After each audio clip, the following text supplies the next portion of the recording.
guys, this is me Wajiha Naeem. In this video I will tell you how you can turn your photo into silhouette. So let's get started. First we will upload our photo. Here I will choose from Canva. You can take any photo you want. I will take this one, adjust it to the background. Now go to edit image and choose magic grab. You can select brush or click option to select the image. Just click on it, click on the other parts of the photo and click on grab. Taking some time to grabbing your photo, so just go to the subscribe button and subscribe my channel if you are new to my channel.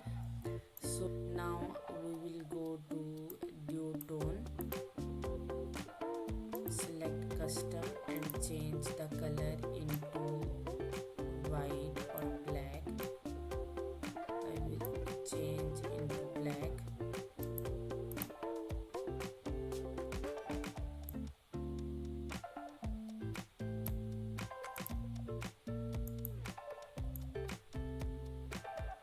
So this is how you can turn your photo into silhouette. I hope you like this tutorial. Subscribe for more Canva tutorials. Thank you so much for watching. Allah Hafiz.